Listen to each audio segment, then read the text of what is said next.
Whispers of a new power. In the quiet corridors of academia, rumors spread of an energy so immense that it could rival the sun itself. It began not with an explosion, but with a whisper. In the early 1930s, while the Great Depression shadowed the world and storm clouds gathered over Europe, a quiet revolution was unfolding in university laboratories.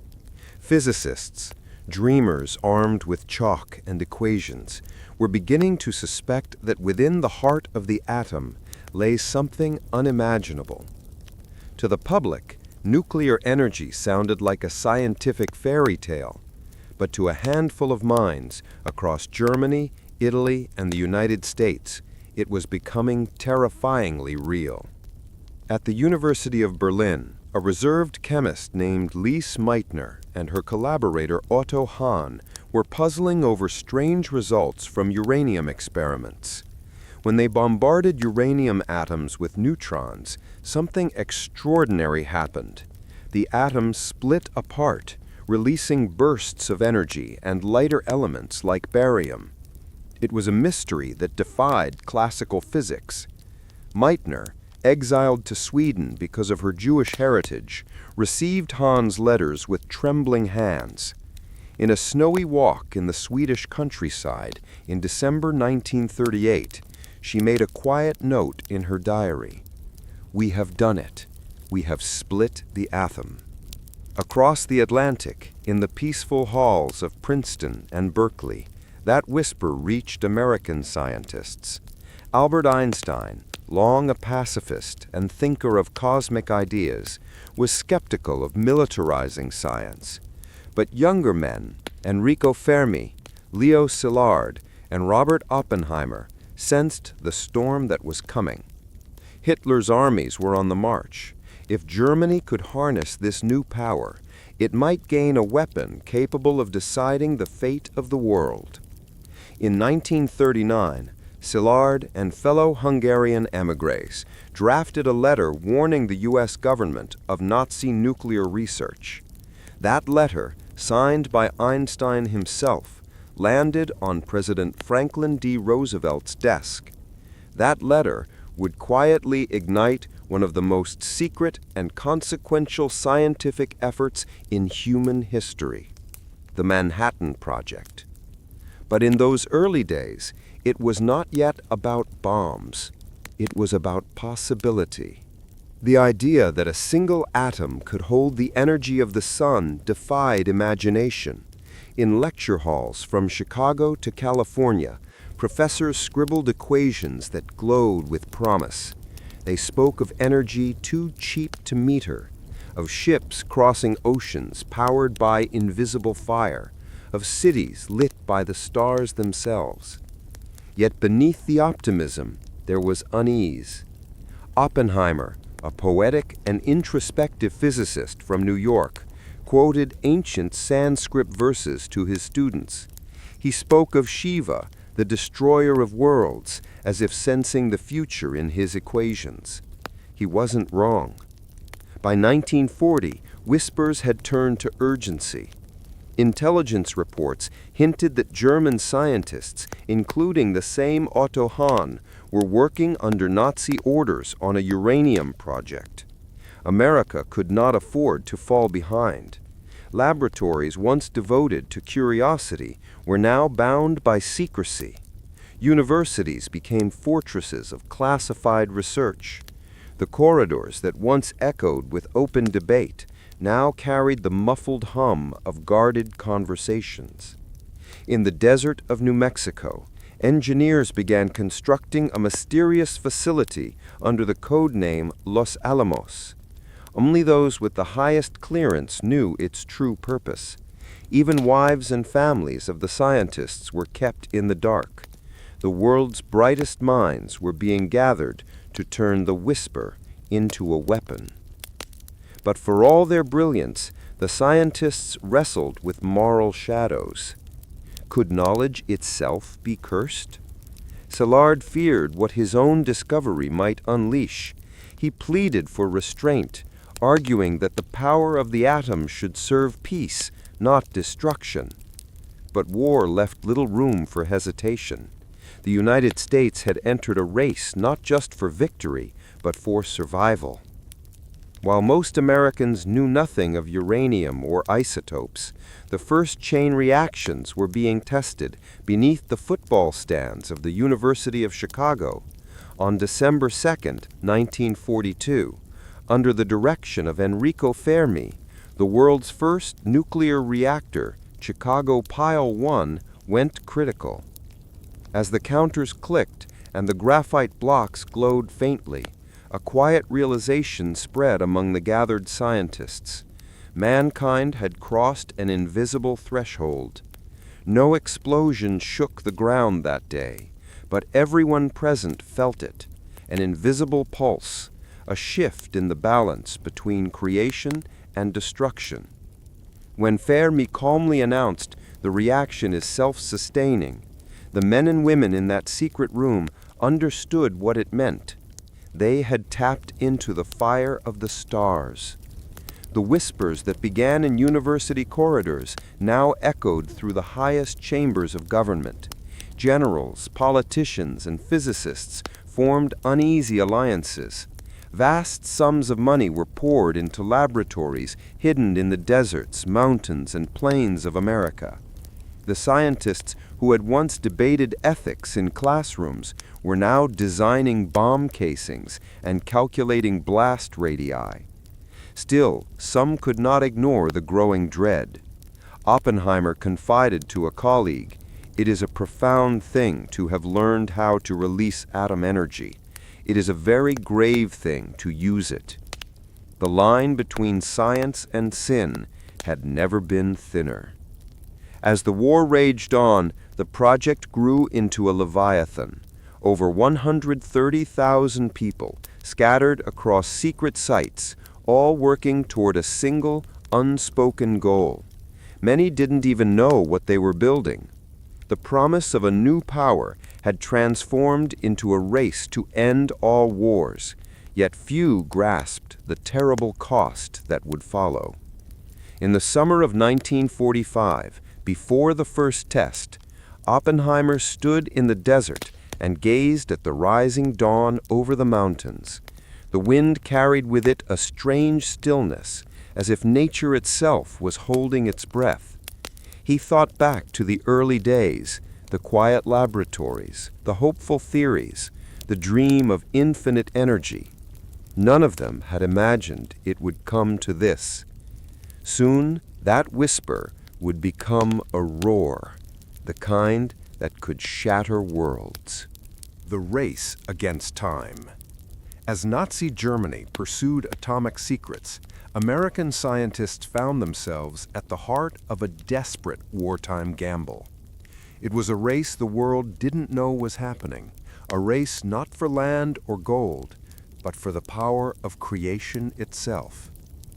In 1939, as Hitler's armies rolled across Europe, a handful of scientists realized that the future of civilization might depend on who first unlocked the secret of atomic energy.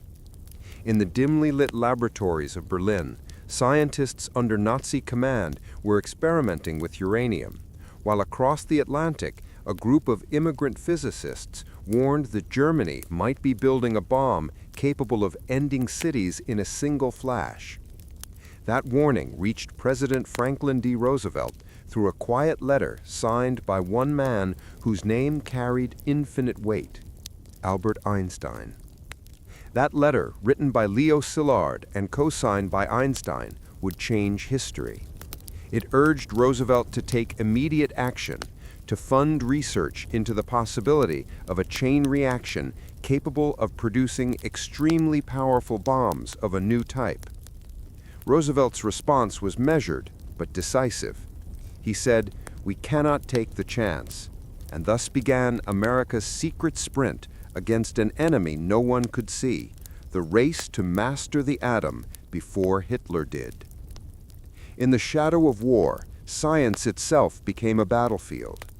The U.S. government quietly assembled a network of the brightest scientific minds, men and women who had fled fascism, and Americans whose patriotism burned as fiercely as their curiosity. Among them were Enrico Fermi, the Italian genius who had already demonstrated nuclear reactions, Niels Bohr, the Danish physicist who escaped Nazi-occupied Europe, and a young, enigmatic American named J. Robert Oppenheimer, whose brilliance and moral depth would make him both leader and conscience of what was to come. By 1941, the rumors were no longer whispers. Allied intelligence reported that German scientists, including Werner Heisenberg, a Nobel laureate, were attempting to build a reactor, a uranium machine that could produce a devastating bomb.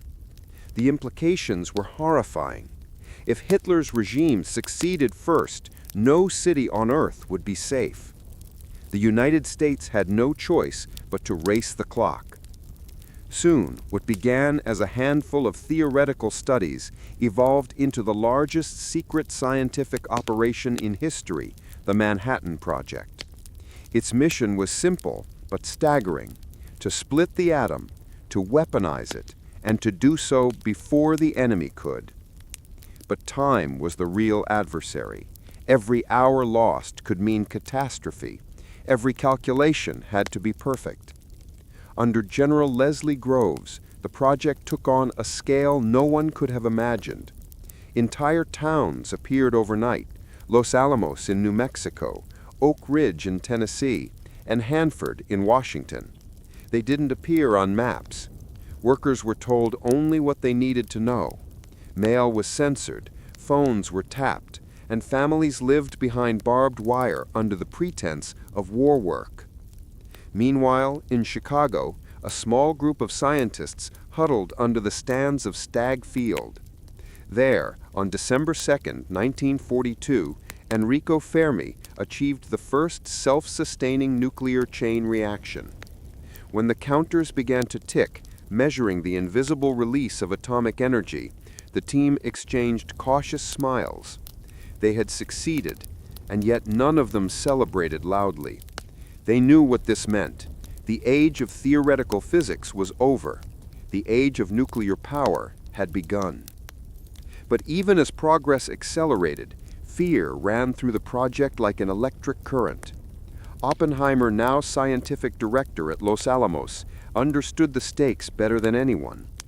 He gathered his team of physicists, Feynman, Teller, Bethe, and told them bluntly, "We are in a race against a terrible enemy. The outcome of this war may depend on our work." The race, however, was not only scientific, it was moral. Could they justify creating a weapon capable of wiping out an entire city? The Germans were ruthless, but so was the clock. With the Allies landing in Europe and the Pacific still burning, the pressure mounted. Reports surfaced that the Nazis were faltering in their nuclear program, yet no one dared to believe it. Every calculation, every experiment was driven by the thought, what if they are only a month ahead? At Los Alamos, secrecy became suffocating.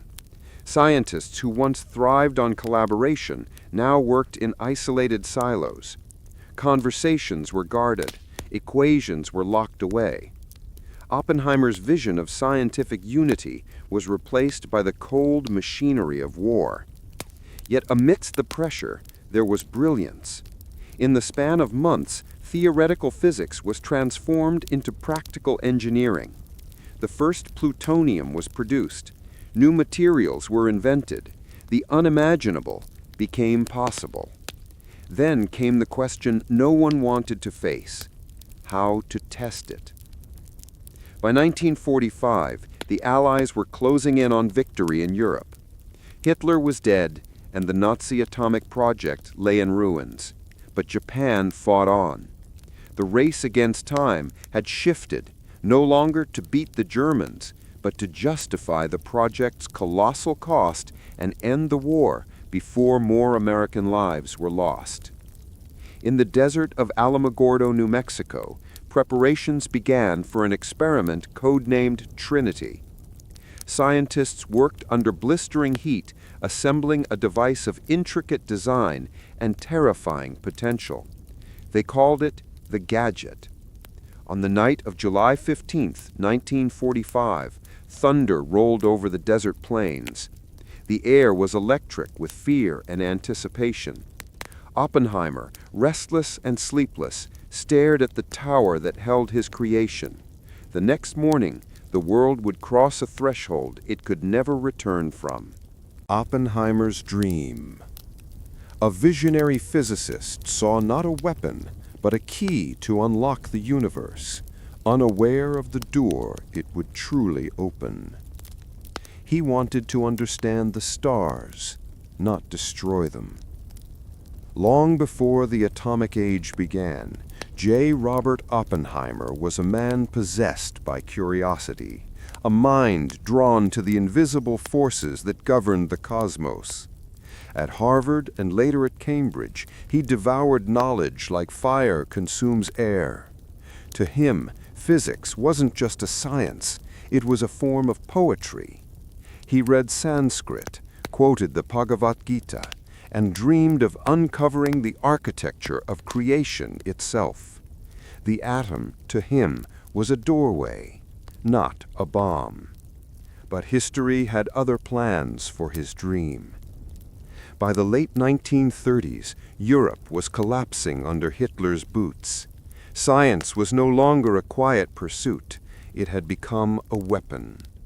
When word reached America that German physicists had split the atom, Oppenheimer felt both awe and dread. "We are at the edge of a great discovery," he told his students at Berkeley, "but I fear what waits beyond it." In 1939, the Einstein-Szilard letter reached President Franklin D. Roosevelt, warning that Nazi Germany might build a bomb of unimaginable power. Within years, Oppenheimer, once a contemplative professor, would be chosen to lead the most secret scientific mission in history, the Manhattan Project. He didn't seek the role, it sought him. When General Leslie Groves met Oppenheimer in 1942, he saw not just brilliance, but conviction. Groves needed a scientist who could unify hundreds of minds under one vision. Oppenheimer, with his mix of intellect and charisma, became the unlikely leader of a project that would change the world.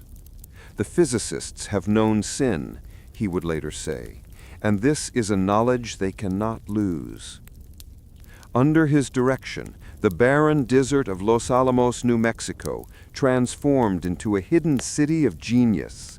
Behind fences and guard towers, thousands of men and women, the brightest in their fields, worked to split the atom before the Nazis could. To them, Oppenheimer was not just a boss, but a philosopher. He spoke softly, inspired fiercely, and carried the weight of the world in his dark eyes. He walked the corridors late at night, cigarette in hand, chalk dust on his fingers, muddling equations that might either save civilization or end it. "We are unlocking the secret of the universe," he once told a colleague, "but perhaps the universe doesn't wish to be unlocked." Yet the war pressed on. The urgency was merciless. What began as a theoretical dream had become a deadly necessity.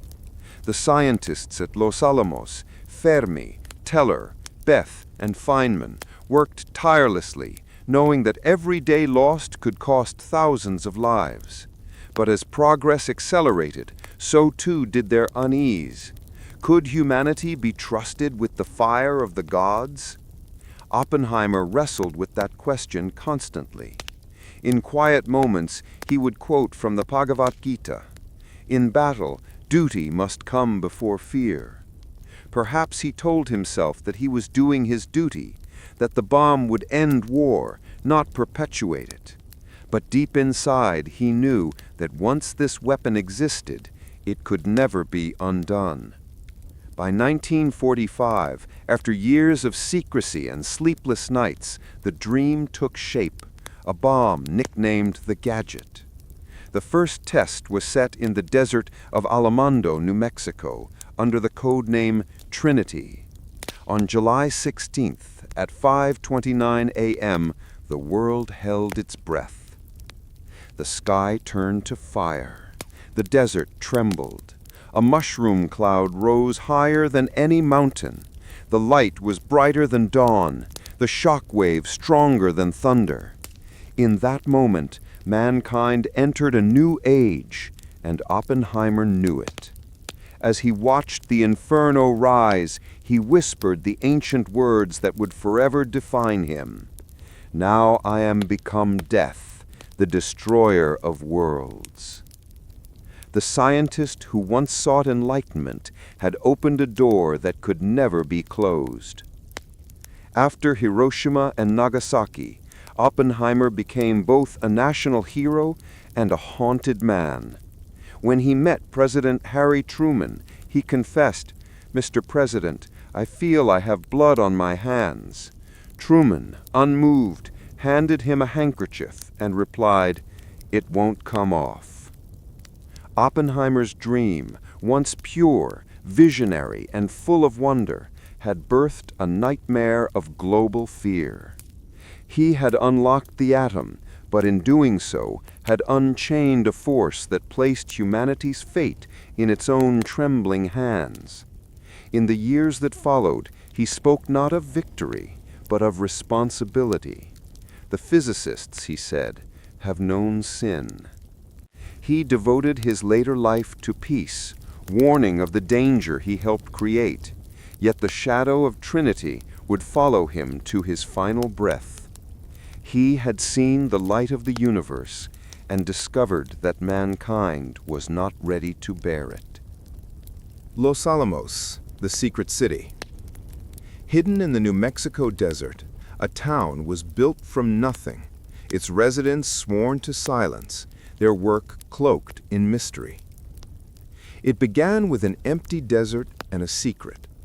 In 1942, as World War II raged across continents, the U.S. government quietly searched for a place so remote, so invisible, that it could house the most secret scientific project in history.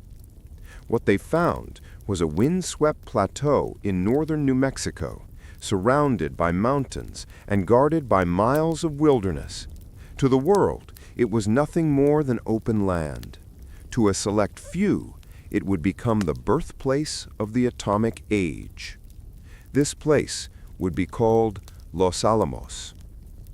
At first, it was little more than a boys' ranch school, a few dusty buildings and a scattering of pine trees. But under the direction of General Leslie Groves and the visionary physicist J. Robert Oppenheimer, it transformed into something extraordinary, a secret city built in record time, hidden from maps and cut off from the outside world. Thousands of people, scientists, soldiers, engineers, and families were brought there under strict orders of silence. Even their mail was censored. Their addresses were replaced by one cryptic return line, P.O. Box 1663, Santa Fe, New Mexico. No one outside knew what they were doing. Many inside didn't either. The residents lived under the tightest security imaginable. Armed guards patrolled the perimeter. Visitors were screened. Phones were monitored. And every document was marked top secret. Yet despite the tension, there was a strange sense of purpose in the air, a shared belief that they were working on something that could end the war and perhaps redefine the future. Oppenheimer's vision guided the project like a compass. Though surrounded by soldiers and fences, he cultivated an atmosphere of intellectual freedom. Los Alamos was part laboratory, part university, and part prison. Physicists debated over coffee. Engineers designed impossible machines, and young families built lives in the shadow of a weapon no one dared to name. We were living in two worlds, one scientist's wife later recalled, the ordinary and the unimaginable. Each morning, trucks rumbled in carrying supplies, uranium, graphite, mysterious metals labeled only by code, and each night light flickered from the lab windows long after midnight. Inside, calculations and theories raced ahead, faster than anyone could have dreamed. Every discovery brought them closer to something extraordinary and terrifying. The city ran on secrets. Husbands couldn't tell their wives what they worked on. Wives couldn't tell their friends where they lived. Even children were warned not to ask questions. The post office in Santa Fe received thousands of identical letters, all from Los Alamos, yet no one in town could say what it was. Rumors spread. Some said it was a new kind of radar.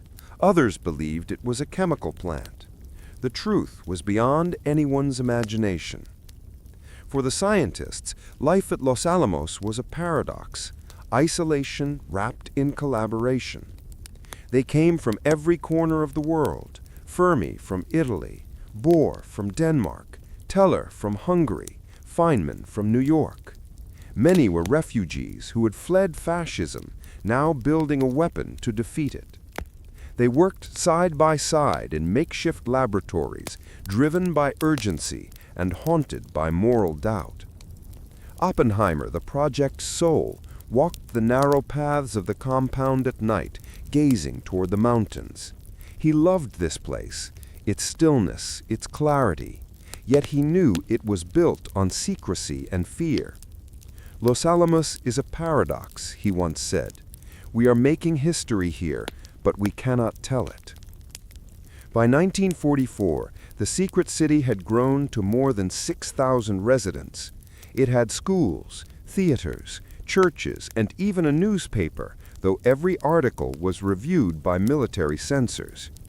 The residents celebrated holidays, held dances, and raised children who thought everyone's father was simply a scientist.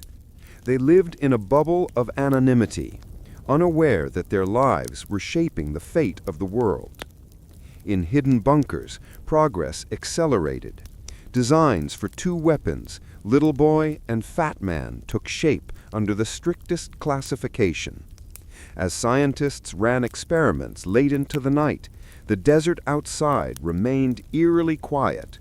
Coyotes howled in the distance, the stars burned cold above, and in those stars, Oppenheimer saw both wonder and warning.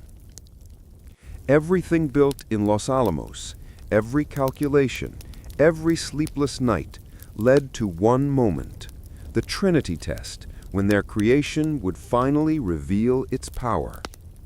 And when that dawn came, the secret city stood still. Those who had given years of their lives to invisible work saw the sky ignite over the desert horizon.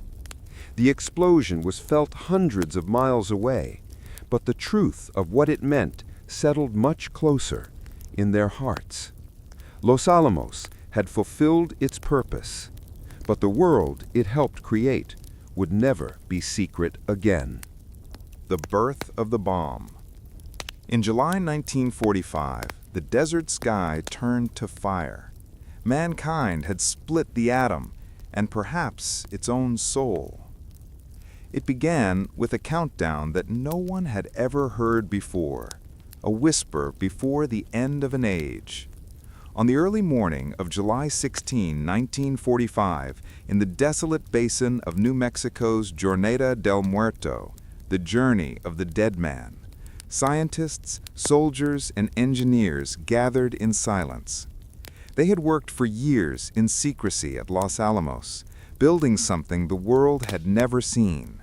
Now, beneath the tower of steel and wires, rested the culmination of their genius and fear, the gadget, the world's first atomic bomb.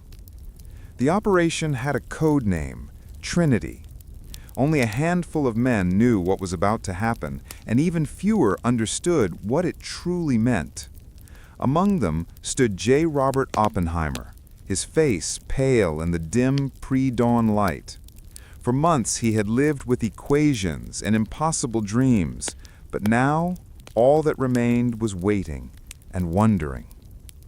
The sky was still black when a voice crackled over the radio, 30 seconds. Men crouched behind bunkers, eyes shielded by goggles. Some lay flat on the desert floor. Others turned away, unable to look. And then it happened. At 5:29 a.m., the desert erupted. A light brighter than the sun tore across the sky. The sand beneath the tower turned instantly to green glass, later called trinitite. A mushroom cloud rose miles high, shimmering with colors no one could name. The shock wave rippled through the earth, rattling windows in faraway towns. Birds fell silent. The world had changed forever. Oppenheimer, struck by both awe and dread, murmured words from the Bhagavad Gita. "Now I am become death, the destroyer of worlds." For a few seconds, the men around him cheered. Years of grueling work, sleepless nights, and impossible challenges had led to this triumph. They had achieved what many thought was impossible, the power to unleash the energy of the atom. But as the light faded, celebration turned to reflection. What they had built was not merely a scientific breakthrough, it was a mirror to humanity's deepest contradictions. The data poured in, temperatures hotter than the surface of the sun, an explosion equivalent to 20,000 tons of TNT. Physicists scribbled notes, engineers collected samples, and military officers nodded grimly. The bomb had worked perfectly. The impossible had become real. But at what cost? Even as the scientists reveled in their success, a heavy silence fell over the camp. Hans Bethe and Isidore Raby later recalled the unease that settled over them.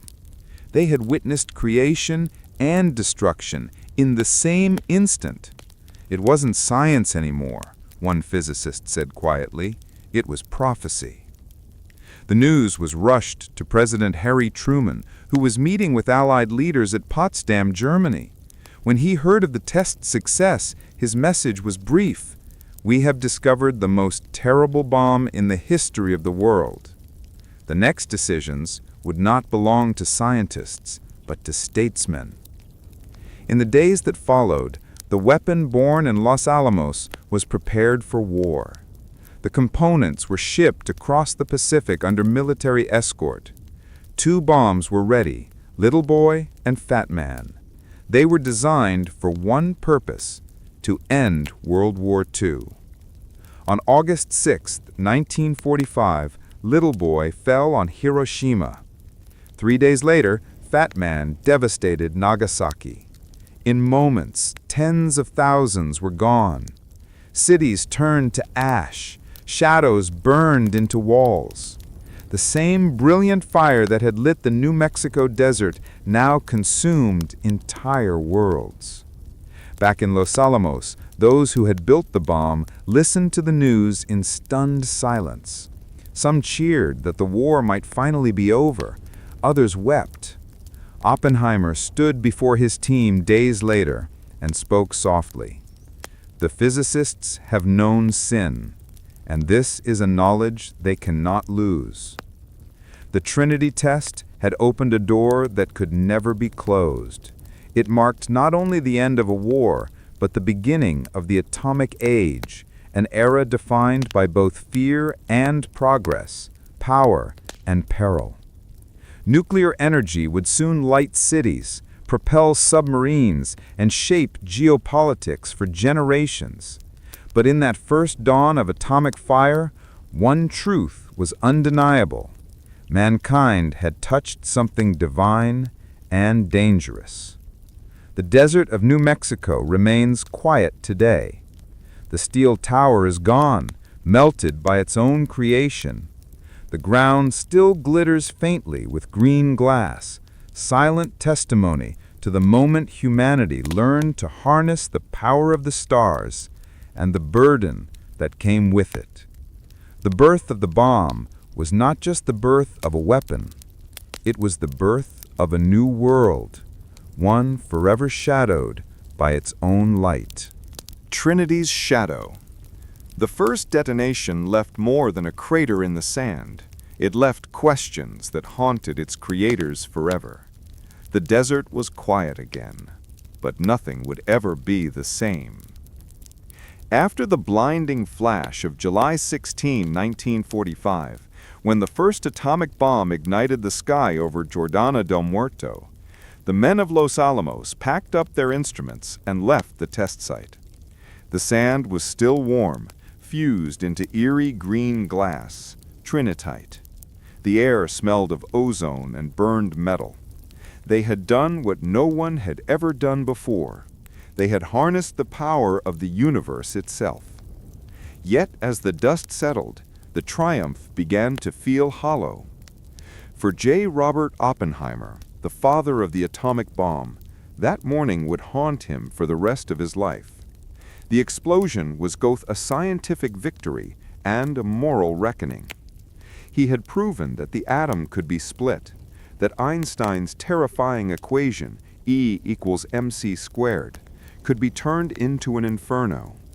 But as the fireball bloomed into a mushroom cloud, Oppenheimer's excitement was eclipsed by dread. "We knew the world would not be the same," he later said. "A few people laughed, a few people cried. Most people were silent." The Trinity test was meant to be an experiment. Instead, it became an awakening. Scientists who had worked tirelessly in secret for years, Fermi, Beth, Teller, Feynman, and others, returned to Los Alamos with a strange heaviness in their hearts. They had proven their theories, but the implications were unbearable. "We had done something that could never be undone," remembered physicist Isidore Rabi. "It was as if we had lost innocence in a single flash." Within weeks, their creation was unleashed on the world. Hiroshima and Nagasaki became names synonymous with apocalypse. News of Japan's surrender was followed by radio broadcasts describing the cities reduced to dust, their people turned to shadows on concrete. Some at Los Alamos celebrated, believing their weapon had ended a brutal war. Others couldn't celebrate at all. They saw only the faces of the dead reflected in the glow of the bomb they built. When Oppenheimer visited the White House in October 1945, President Truman asked him what he thought should be done next. Oppenheimer's reply was simple and chilling. "Mr. President, I feel I have blood on my hands." Truman, visibly angry, dismissed him, but the words lingered. In the months that followed, the once proud scientists of the Manhattan Project were divided by conscience. Edward Teller, believing nuclear power could still serve humanity, began advocating for a new, even deadlier weapon, the hydrogen bomb. Others, like Niels Bohr and Leo Szilard, urged transparency and control, warning that secrecy would only lead to global catastrophe. They saw what the world was becoming, an arms race born from fear. Meanwhile, the Trinity site itself became a ghostly reminder. Soldiers sealed off the area, removing traces of radiation and dismantling the tower that had held the gadget. Only fragments of melted steel and trinitite remained, glimmering like cursed jewels beneath the New Mexico sun. Local ranchers later reported sick livestock and strange illnesses, though no one dared speak publicly. The site's name, Giornata del Muerto, Journey of the Dead Man, felt prophetic. By 1946, Oppenheimer had become a reluctant celebrity, hailed as a genius, yet burdened as a prophet. He gave lectures warning of a future where nations could destroy themselves in a single afternoon. He pleaded for international cooperation on nuclear control, arguing that mankind could not survive if it continued down this path. But his warnings fell on deaf ears. The world, dazzled by its newfound power, was already racing toward a Cold War. For the scientists at Los Alamos, the shadow of Trinity stretched far beyond the desert. It followed them into every decision, every headline, every test that came after. They had changed the world, and in doing so, had unleashed a moral storm no equation could resolve. In later years, standing before Congress, Oppenheimer would quote the Bhagavad Gita once more. "In battle, I have become death, the destroyer of worlds."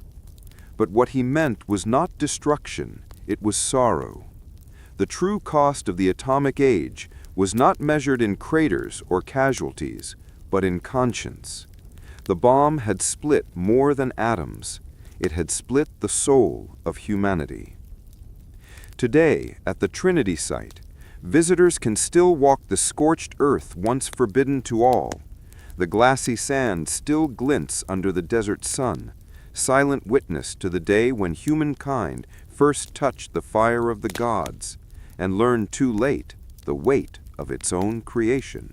Hiroshima, dawn of destruction.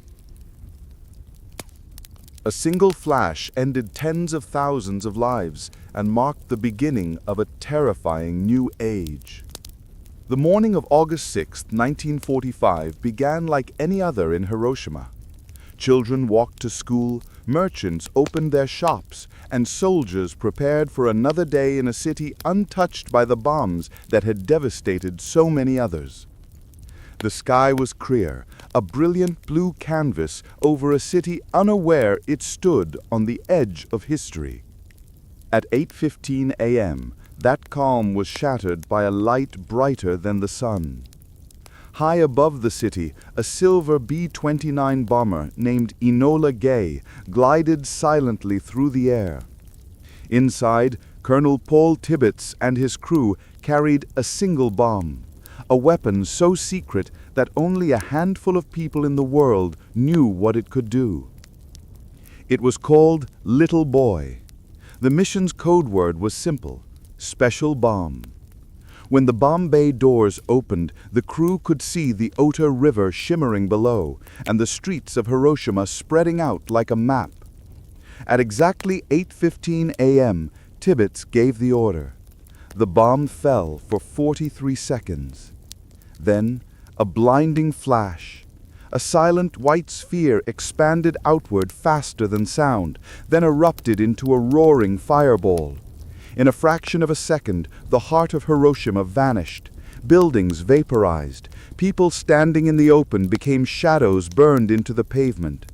The temperature at the epicenter reached nearly 4,000 degrees Celsius, hotter than the surface of the sun. Within minutes, 80,000 people were dead. Tens of thousands more would follow in the days and weeks to come. For those who survived, the world turned into a nightmare.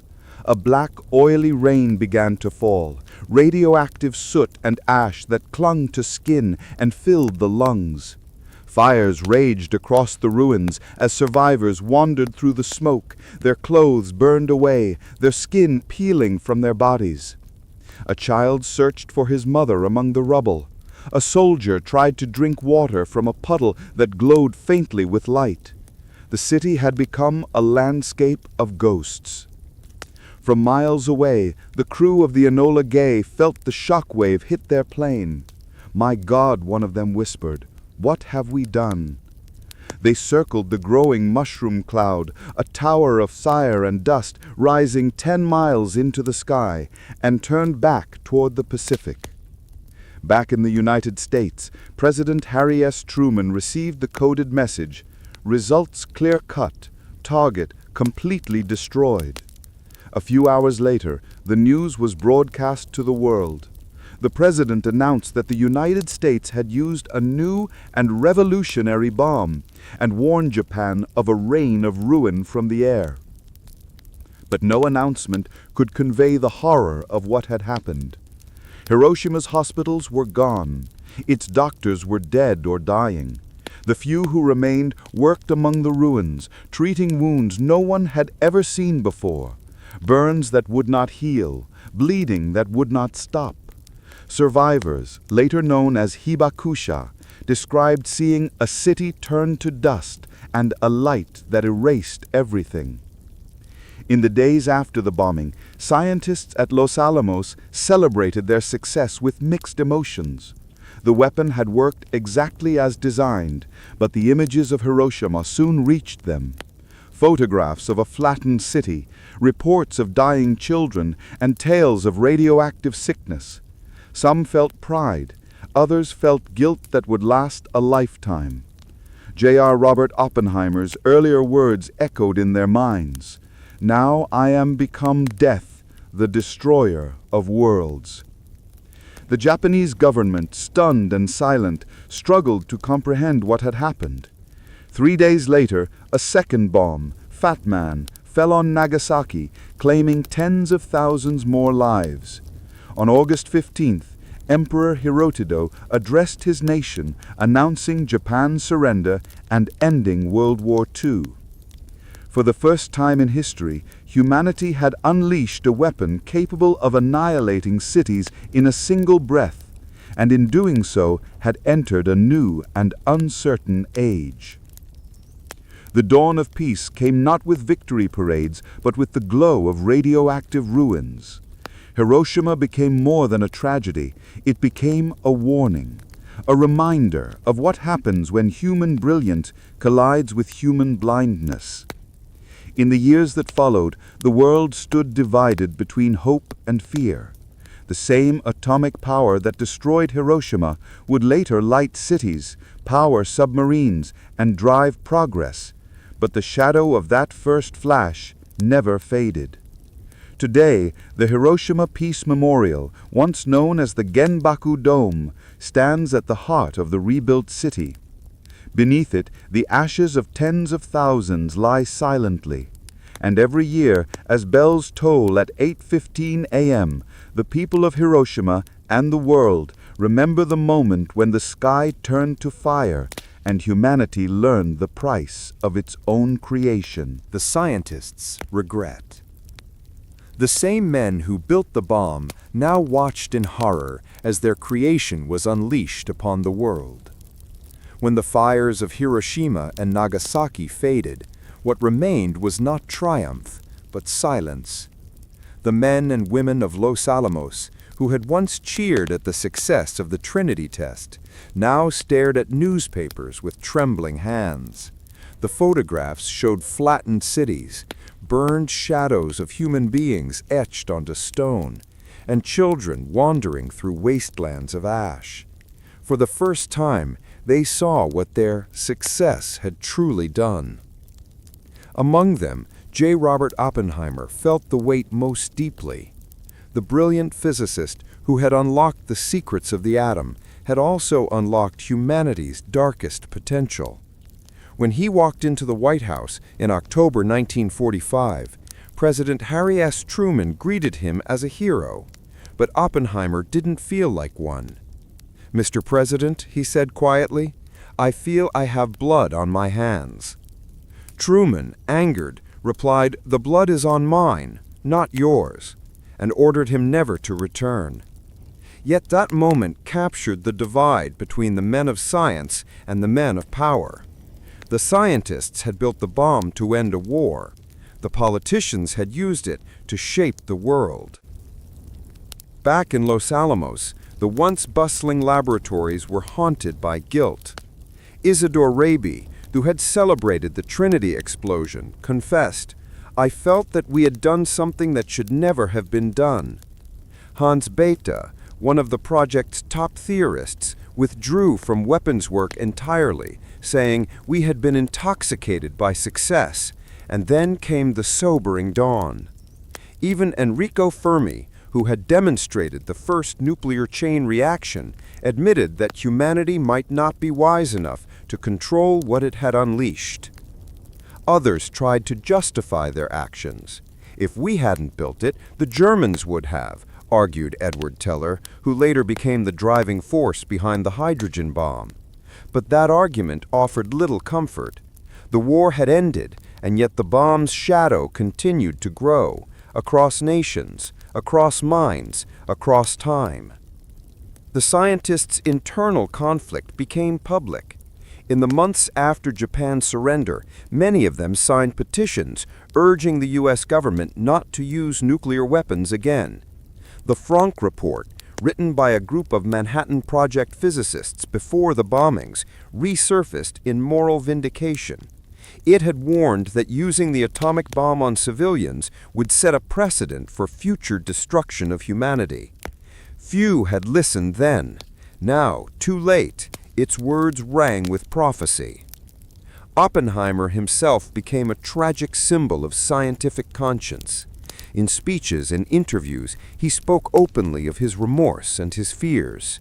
"Physicists have known sin," he told an audience at MIT, "and this is a knowledge they cannot lose." He warned that mankind now faced a choice to use its new power for creation or annihilation. But the government saw him differently. To the military, Oppenheimer's hesitation was weakness. As the Cold War dawned, new scientists and generals sought even greater weapons, hydrogen bombs capable of destroying entire continents. Oppenheimer, who opposed this escalation, found himself increasingly isolated. In 1954, amid the paranoia of the Red Scare, he was accused of being a security risk. His clearance was revoked, his reputation destroyed. The man who had once been hailed as America's greatest mind was now treated as a danger to it. To his friends, it was a cruel irony. The man who gave America the bomb was now condemned for warning against its use. But Oppenheimer accepted his fate quietly, retreating into academia. There are no secrets about the nature of the world, only about the way men choose to use it. Meanwhile, the world he had helped create spiraled into an arms race. The Soviet Union tested its own atomic bomb in 1949, followed by Britain, France, and China. Mushroom clouds became the new symbols of power. The same scientific brilliance that once dreamed of understanding the universe was now devoted to perfecting destruction. For many of the Manhattan Project scientists, regret turned into activism. They founded organizations like the Federation of Atomic Scientists, campaigning for nuclear disarmament and global peace. They testified before Congress, met with diplomats, and wrote books warning of a future where one mistake could end civilization. But their voices were often drowned out by the roar of fear and politics. By the time Oppenheimer stood on the windswept island of St. John in his later years, watching the ocean that never slept, he was a man haunted, not by failure, but by success. He once told a friend, "You don't stop being responsible just because the world has gone mad." The scientists who built the bomb had sought to win a war. Instead, they had transformed the nature of existence. They had split not only the atom, but also the boundary between human achievement and human ruin. And though decades have passed since that first blinding flash over Hiroshima, their regret still echoes in memorial bells, in peace treaties, and in every silent reminder that knowledge without wisdom can set the world on fire. Secrets and silence. Behind government doors, files were sealed, experiments continued, and truth became another casualty of the Cold War. The world had seen what human hands could do. Cities reduced to ash, tens of thousands of lives erased in an instant. Yet the work of Los Alamos and the Manhattan Project did not end with Hiroshima and Nagasaki. In the shadows of victory, a new war began. One fought not on battlefields, but in laboratories, intelligence offices, and government halls.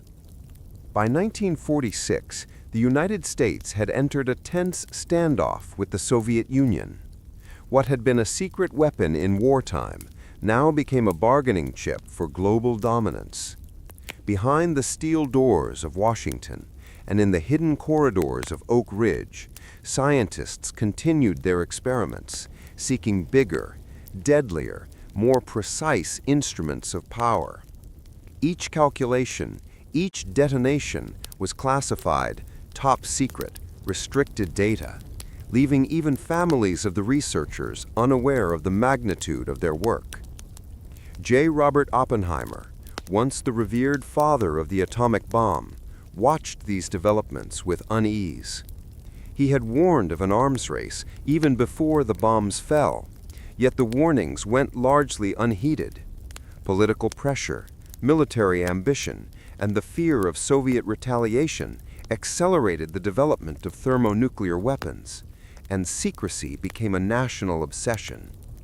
Files were classified, research erased from public knowledge, and entire projects were shrouded in silence. Scientists worked in isolation, communicating only with colleagues cleared to know the same fragments of truth. This culture of secrecy had a human cost. Families of scientists lived in partial ignorance, children unaware that their fathers were shaping the fate of nations. Letters home were censored, movements were restricted, curiosity was punished. The very people who had opened the atom to the world were now prisoners of the knowledge they had unleashed.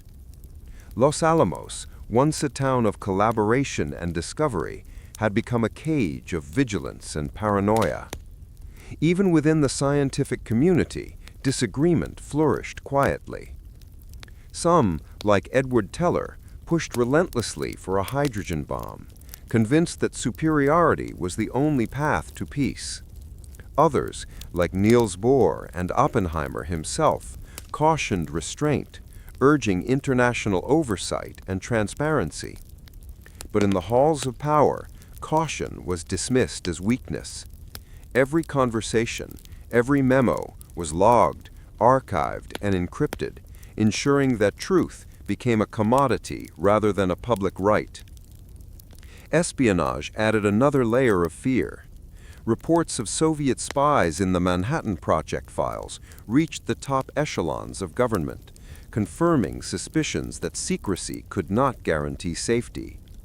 The Venona Project and other intelligence operations began decoding intercepted communications, feeding a growing paranoia that knowledge itself could betray its holders. Trust was a luxury few could afford. Scientists whispered, generals demanded, politicians maneuvered, and the public remained in the dark. Despite the silence, experiments continued at a fevered pace. Underground nuclear tests in Nevada, high-altitude detonations, and secret research into radioactive fallout pushed the boundaries of human understanding. Data was collected meticulously, often under conditions that endangered the very researchers themselves. Safety protocols existed on paper, but were often ignored in the urgency to advance nuclear capability. The lessons learned in the desert at Trinity became templates for a new, global arsenal, and each experiment left humanity teetering closer to annihilation. Oppenheimer, increasingly marginalized by his opposition to the hydrogen bomb, became a symbol of the moral conflict inherent in secrecy. In 1954, during his infamous security hearings, the very system he had helped build turned against him. Government officials questioned his loyalty, reviewed decades-old associations, and ultimately stripped him of his clearance. It was not just punishment, it was a message. Knowledge was power, yes, but only if wielded within the bounds of unquestioned obedience. Behind the official narratives, the human cost of silence endured. Scientists lived with guilt, families with partial truths, and a nation with the constant hum of a weapon it barely understood. Public debate was limited. Fear replaced discussion. The Cold War grew hotter, even as diplomacy wore a veneer of civility. The secrets were not just in files or labs. They were in minds, hearts, and the very structure of society itself. The atomic age awakens. From nuclear power to weapon stockpiles, the atom's curse spread, promising progress while threatening annihilation. The world awoke to a new dawn, one that glowed not with sunlight, but with the eerie light of nuclear fire. In the years following World War II, the atomic bomb transformed from a single, terrifying weapon into a cornerstone of global power. The deserts of New Mexico, once the site of Trinity, became laboratories for ever larger explosions. Nevada, the Pacific Proving Grounds, and isolated islands in the Pacific Ocean hosted tests designed to understand the limits of human destruction. Each detonation sent shockwaves across continents, reminding the world that mankind now possessed the power of gods. The United States, the first nation to harness the atom, quickly moved to consolidate its dominance. The Atomic Energy Act of 1946 created the Atomic Energy Commission, charged with controlling nuclear research and weapons production.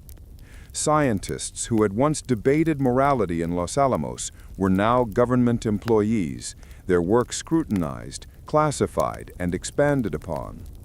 Nuclear energy promised limitless electricity. Nuclear weapons promised absolute security, or total annihilation. Yet progress carried a shadow. Nations across the globe took note. By 1949, the Soviet Union tested its own atomic bomb, triggering the first true arms race. The United States responded with hydrogen bomb development, seeking ever greater yields and ever more devastating designs. Weapons stockpiles grew in silence, buried deep beneath mountains and deserts, hidden from the eyes of civilians, but ever present in the collective consciousness. The scientists who had once reveled in their intellectual triumph now watched with unease. J. Robert Oppenheimer, stripped of security clearance but undeterred in conscience, warned that the escalation threatened civilization itself. He argued for international control, diplomatic negotiation, and restraint. But policymakers were driven by fear, competition, and the geopolitical realities of the Cold War. His warnings, once urgent, were largely ignored. Meanwhile, the civilian applications of nuclear power began to flourish. Research reactors sprouted across universities, generating electricity, medical isotopes, and scientific breakthroughs. Cities like Shippingport, Pennsylvania, celebrated their new nuclear plants as symbols of post-war progress. Yet beneath the promise of clean energy lurked the same danger that had obliterated Hiroshima and Nagasaki: the potential for accidents, radiation exposure, and the knowledge that the same processes powering homes could also obliterate them. The cultural impact was profound. Films, books, and art grappled with the terrifying duality of atomic power. From Godzilla in Japan, a metaphor for nuclear destruction, to Manhattan Project memoirs in America, society wrestled with the ethical implications of technology that could simultaneously save and destroy life. Children grew up with duck-and-cover drills.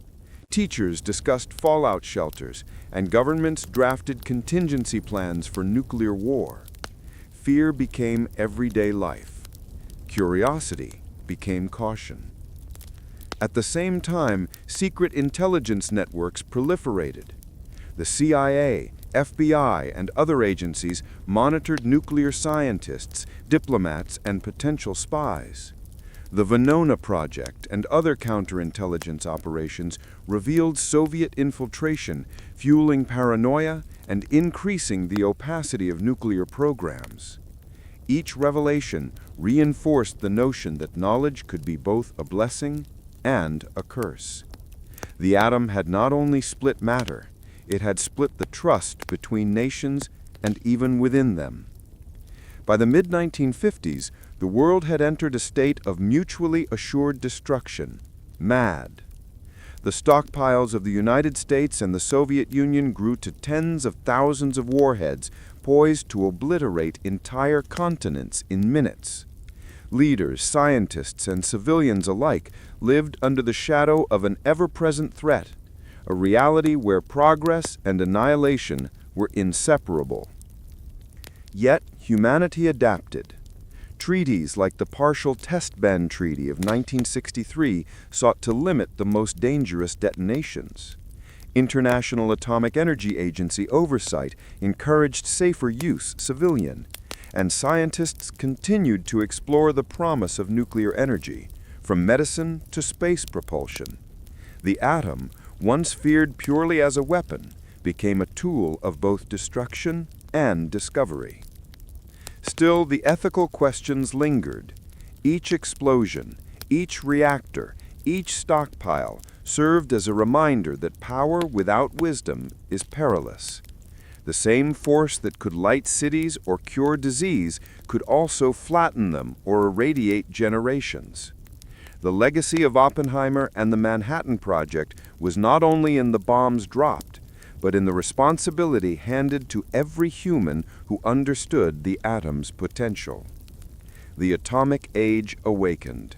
It brought unparalleled scientific achievement, national security, and progress. But it also brought fear, moral conflict, and the haunting knowledge that civilization now wielded a power that could end itself in a single instant. The atom was both a miracle and a curse, a reminder that human ambition and conscience must coexist if the world is to survive. Voices of conscience. Some spoke out, demanding restraint and responsibility. Others vanished into the machinery of secrecy. In the quiet aftermath of the Manhattan Project, the world had changed in ways no one could fully grasp. Cities had been destroyed, entire populations decimated, and humanity had glimpsed a power that could end civilization in minutes. Amid this transformation, a smaller, quieter struggle began, one not of bombs and battlefields, but of conscience. Among the scientists who had unlocked the atom, voices rose to question not what they could do, but what they should do. J. Robert Oppenheimer, haunted by the devastation in Hiroshima and Nagasaki, emerged as a reluctant moral authority. He had once led the men of Los Alamos in breaking the ultimate barrier of nature. Now he pleaded for restraint, urging the U.S. government to consider diplomacy over escalation, ethics over expediency. In 1945, Oppenheimer convened discussions with fellow scientists, exploring what it meant to wield such destructive force. Niels Bohr, who had narrowly escaped Nazi-occupied Europe, warned that the world cannot make wise choices unless it understands the truth, Bohr insisted. Others, like Isidore Rabi and Hans Bethe, echoed the call for caution, advocating for transparency and international oversight. They recognized that the technology they had helped create could either safeguard humanity or annihilate it entirely. Yet speaking out carried a cost. The Cold War was already beginning, and the machinery of secrecy moved swiftly. Scientists who questioned government policy or military directives found themselves sidelined or surveilled. Oppenheimer himself would later pay the ultimate price for dissent. In 1954, during his security clearance hearings, he was accused of disloyalty and stripped of his access to classified information. The hearings were less about espionage than about silencing conscience, a warning to all who might challenge the policies of the burgeoning nuclear state. Some scientists retreated into obscurity, their warnings buried in sealed reports and classified memos. Leo Szilard, who had once drafted petitions to prevent the use of nuclear weapons against civilians, watched as his recommendations were ignored. He continued his work quietly, publishing essays and advocating for global cooperation, but the roar of governmental authority drowned out his voice. Others, like Edward Teller, aligned themselves fully with national priorities, becoming architects of the hydrogen bomb and further fueling the nuclear arms race. Outside the labs, ordinary citizens and policymakers struggled to understand the implications of this new power. Atomic scientists became both heroes and pariahs, celebrated for ingenuity, yet feared for what they could unleash. The debate over responsibility versus capability became a defining tension of the early atomic age. Universities, laboratories, and think tanks became battlegrounds for conscience. Conferences explored the ethics of nuclear testing, arms control, and international treaties. Reports like the Frank Report, initially ignored during the war, resurfaced as guiding documents for ethical deliberation. They warned that if nuclear weapons became routine instruments of policy, the very fabric of civilization could unravel. These warnings, however, often collided with the imperatives of military strategy and national security. Some scientists found creative ways to continue speaking, despite surveillance and suppression. Groups like the Federation of Atomic Scientists organized conferences, wrote pamphlets, and lobbied Congress for arms control and disarmament. They debated in public forums, published essays in newspapers, and sought to inform a world too preoccupied with power to pause and reflect. Their advocacy planted the seeds for treaties like the Partial Test Ban Treaty of 1963 and, decades later, the Non-Proliferation Treaty. Yet for every voice that spoke, countless others were swallowed by the machinery of secrecy. Classified research, closed government hearings, and classified nuclear stockpiles created an invisible world where knowledge was both power and prison. Scientists who questioned the ethics of their work risked their careers, their reputations, and even their freedom. Their silence was often as telling as the voices that dared to speak. Oppenheimer, Raby, Bohr, and others became symbols of moral responsibility in an era dominated by fear and ambition. They demonstrated that knowledge carries an obligation to weigh consequences, to temper innovation with ethics, and to speak even when the world is unwilling to listen. They showed that conscience is a form of courage, sometimes quieter than a test detonation, but no less potent. By the late 1950s, the world had entered an uneasy balance. Nuclear stockpiles grew, the Cold War intensified, and yet the voices of conscience had left their mark. Public awareness campaigns, scientific advocacy, and ethical debates shaped policy behind the scenes. They reminded humanity that the atom, once unlocked, was not merely a tool for power. It was a responsibility that demanded vigilance, humility, and moral courage. The legacy of fire. Decades later, the ghosts of the Manhattan Project still linger, a warning from history about the price of unlocking godlike power. The desert sun blazed over Jornada del Muerto, but the landscape was silent. No explosions shattered the horizon, no scientists hurried along dirt roads. Only the faint shimmer of trinitite glinted in the sand, a crystalline reminder of the day humanity first split the atom. That moment, now decades past, had ignited more than a fireball. It had ignited an era that would forever shape the world.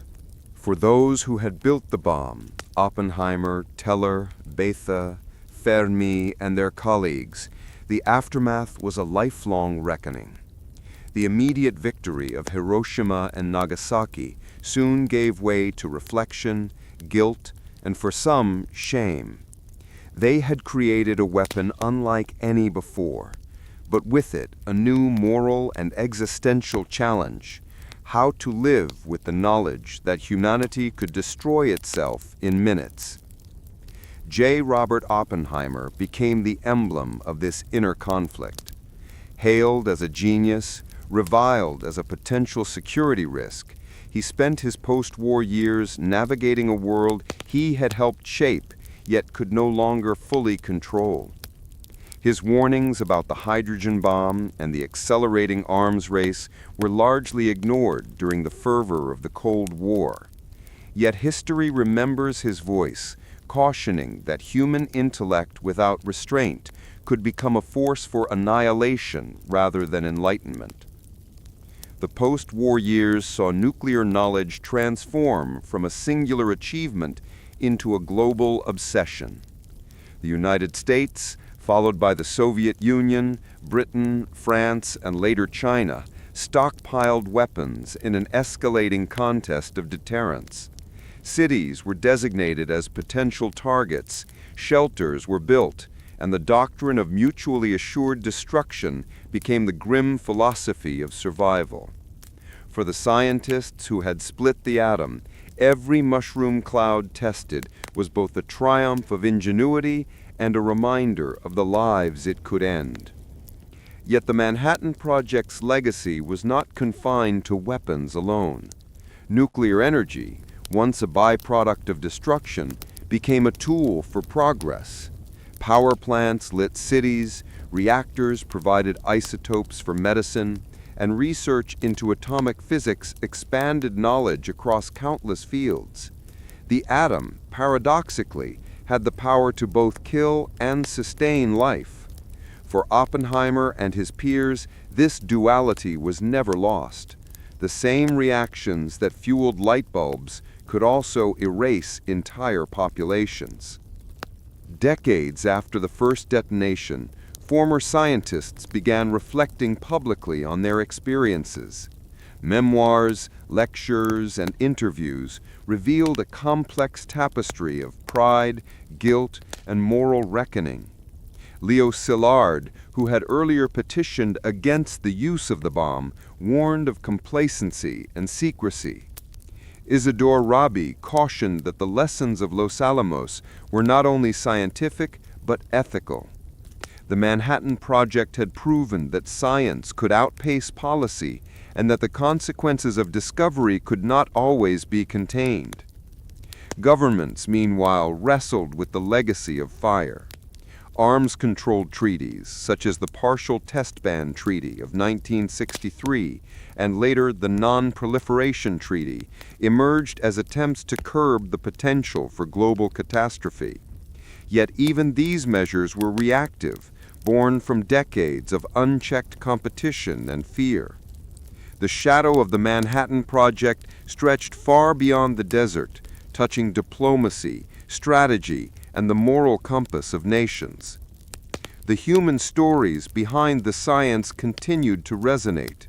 Survivors of Hiroshima and Nagasaki, the hibakusha, lived as reminders of the bomb's cost, while the scientists and engineers of Los Alamos carried a different burden, the knowledge that their brilliance had made such devastation possible. Oppenheimer's famous reflection from the Bhagavad Gita, "Now I am become death, the destroyer of worlds," remained as haunting in private contemplation as it did in public discourse. As decades passed, new generations studied the atom's history, sometimes with admiration, sometimes with fear. Museums, memorials, and educational programs emerged, ensuring that the story of the Manhattan Project and its consequences was not forgotten. Yet the challenge remained, understanding a power that could illuminate cities or annihilate them, that could be both a marvel of human intellect and a curse of hubris. In the corridors of modern nuclear laboratories, echoes of Los Alamos linger. Scientists debate ethics alongside experiments, aware that their work carries both promise and peril. International organizations monitor stockpiles, conduct inspections, and strive to prevent proliferation.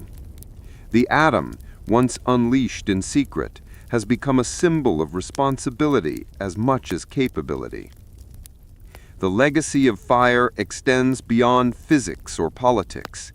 It is a legacy of conscience, warning that knowledge divorced from morality can ignite not just cities, but entire civilizations. The Manhattan Project taught humanity that the pursuit of discovery carries a weight greater than most can comprehend. For every breakthrough, there is a choice: to wield knowledge wisely or to allow it to consume the world. Even now, standing on the scorched earth of the Trinity site, one can feel the resonance of history.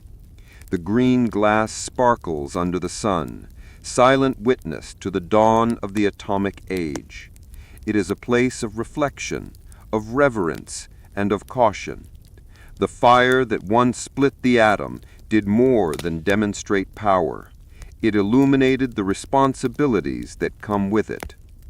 The Manhattan Project may belong to history, but its consequences are eternal.